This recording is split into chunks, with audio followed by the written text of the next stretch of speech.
शारदा अपनी बहू शोभना पर बहुत भरोसा करती है क्योंकि शारदा घर की बड़ी बहू थी और जब से वो आई थी तब से शारदा को कोई भी काम नहीं करने देती थी। ऐसे ही एक रोज शारदा की बहू शोभना देर रात अपनी सास का पैर दबा रही होती है। माँ जी, मैं क्या कह रही थी, अब तक तो देवर जी की उम्र भी हो रही है, तो क्यों ना आप उनके लिए रिश्ता ढूंढें। बहू, तू कह तो सही रही है कि मुझे अशोक के लिए एक अच्छी लड़की देखनी चाहिए, लेकिन आजकल लड़कियां भी इतनी जल्दी मिलती कहाँ है। अगर तेरे नजर में कोई लड़की हो तो बता। आखिर तू भी तो इस घर की बहू है और अशोक भी तो तेरा देवर ही है। अरे माँ जी, ढूंढना क्या, मैं तो कहती हूँ मेरी चिक्की से देवर जी की शादी करवा दीजिए। अरे बहू, तू भी कैसी बातें कर रही है। मेरा बेटा 25 साल का है और तू उसके लिए बच्चों का रिश्ता ला रही है, ये चिक्की पिक्की। अरे नहीं माँ जी, चिक्की मेरी छोटी बहन, और आपको भी वो कितनी पसंद है। आप कहे तो मैं मम्मी पापा से बात करती हूँ। देख बहू, तेरी छोटी बहन पसंद तो खूब है, लेकिन सच कहूँ तो एक घर में दो बहनें कुछ सही नहीं है। घर का माहौल खराब होता है। शोभना चाहती थी कि उसकी बहन की शादी उसके छोटे देवर से हो जाए। अशोक बहुत अच्छा और संस्कारी लड़का था, लेकिन शारदा इस रिश्ते को मंजूरी नहीं दे रही थी। लेकिन शोभना ने भी मन बना लिया था कि वो अपनी छोटी बहन की शादी अगर करेगी तो सिर्फ अशोक से। जी, आपका लड़का कितना कमा लेता है और कहाँ तक की पढ़ाई की है उसने? जी, हमारा बेटा इतना कमाता है कि आपकी बेटी को बस रानी बनाकर रखेगा। हाँ, देवर जी तो एकदम भोले हैं, भोले। उन्हें कोई आकर मार जाए या फिर गाली भी देना तो मजाल जो कभी वो पलट कर जवाब दे दे।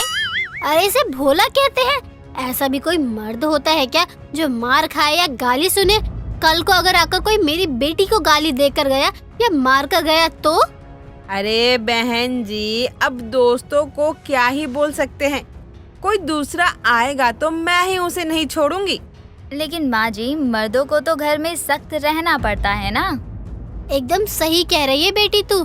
थोड़ा तू अपनी सास को भी अकल दे। चलती हूँ बहन जी, राम राम। आप अपने गधे जैसे बेटे का कहीं और रिश्ता तय कीजिए। इतना बोलकर लड़की की माँ चली जाती है और शारदा अपना सर पीटते हुए अपनी बहू से कहती है, बहू, क्या जरूरत थी तुझे ये सब बोलने की, वो भी लड़की की माँ के सामने। तुझे पता है ना ये रिश्ता कितने मुश्किल से मिला था। लेकिन माँ, मैंने तो बस सच बोला, लेकिन उन्होंने इसका कुछ और ही मतलब निकाल लिया। मुझे नहीं लगता कि मैं अपने छोटे बेटे की शादी अपने जीते जी देख पाऊंगी।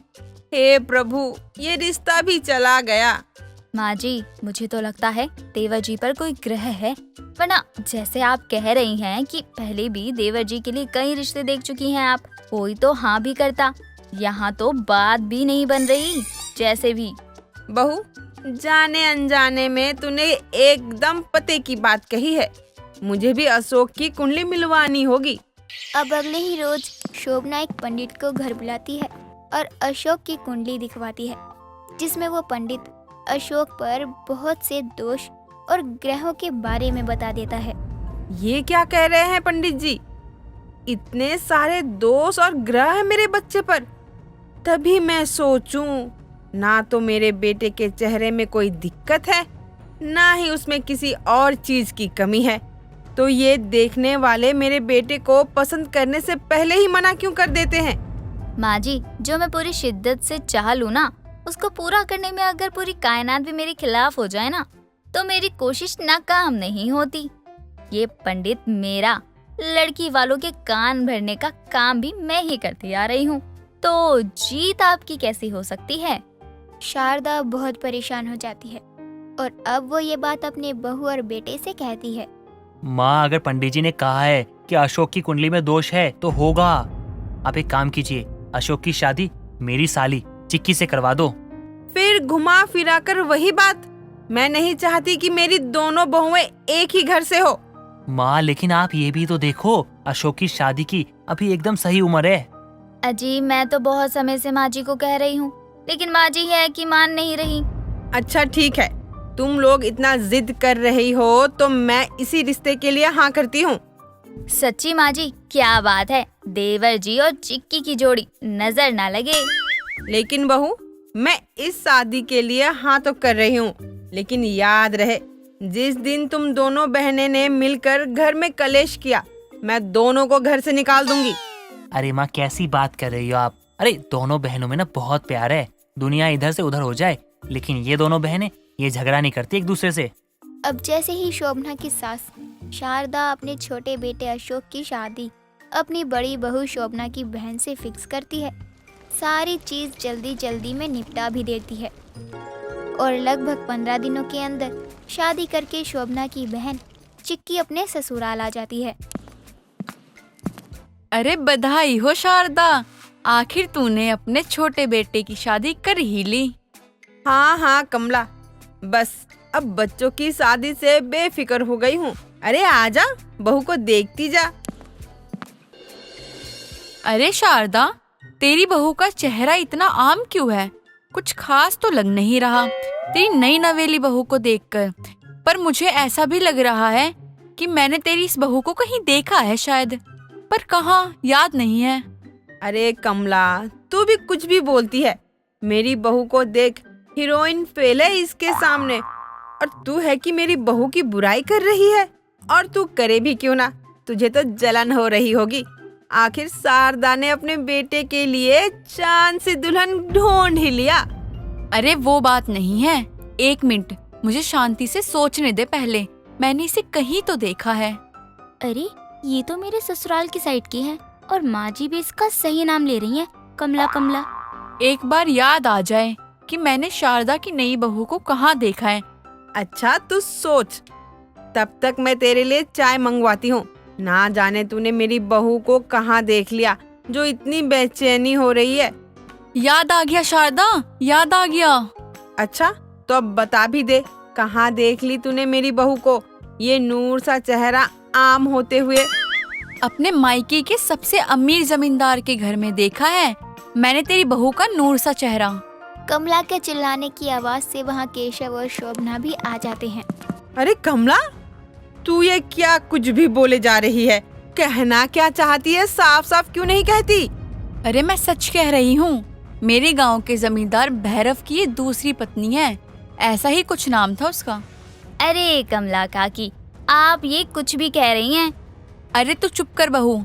शारदा, तुझे विश्वास नहीं है तो अपने भाई के बेटे की शादी की फोटोज दिखा दे तुझे। अरे कमला काकी, ये सब आप जो भी बोल रही हैं ना, वो थोड़ा सोच समझ कर कहिए, मेरी बहन की जिंदगी भर का सवाल है। बोल, मैं अभी अपने भतीजे के गांव से फोटोज मंगवाऊं। नहीं रुक कमला, मुझे तुझ पर इतना तो विश्वास है, तो बिना मतलब किसी पर इल्जाम क्यों ही लगाएगी? माँ जी, आप इनकी बातों में आकर अपनी बेटी की शादीशुदा जिंदगी क्यों खराब कर रही हैं? बहू, तू सच बताएगी या पुलिस को बुलाऊं? मैं नहीं चाहती कि मेरा बेटा ऐसी जिंदगी जिए। अरे नहीं नहीं माँ जी, मैं आपको सब सच सच बताती हूँ। दरअसल बात ये है कि मैं शादीशुदा हूँ, मेरी एक नहीं 2 शादियाँ हुई हैं, लेकिन अभी जब मैंने अशोक जी से शादी की है उस वक्त मैं विधवा थी। क्या क्या बोली? विधवा थी? यानी शोभना, तूने एक विधवा की शादी मेरे बेटे से करवाई, वो भी तीसरी बार? हाँ माँ जी, चिक्की की ये तीसरी शादी है और ये सब मैंने इसलिए छुपाया क्योंकि मेरी बहन की जिंदगी पूरी तरह खराब हो चुकी थी और मैं नहीं चाहती थी कि लोग उसे और कुछ कहें। लेकिन बहू, तूने मेरे बेटे की जिंदगी तो खराब कर दी ना। कहाँ मेरा बेटा कुंवारा और कहाँ तेरी बहन की ये तीसरी शादी है? माँ जी, मेरी एक शादी बचपन में कराई गई थी, लेकिन जब हम बड़े हुए रास्ते और फैसले दोनों बदल गए। दूसरी शादी कमला काकी के गांव वाले जमींदार से की और उसकी मौत के बाद ये मेरी तीसरी शादी है। शारदा को ना चाहकर भी अपनी बहू को रखना ही पड़ता है, क्योंकि अशोक नहीं चाहता था कि उसके साथ साथ उसके घर वालों की बदनामी हो।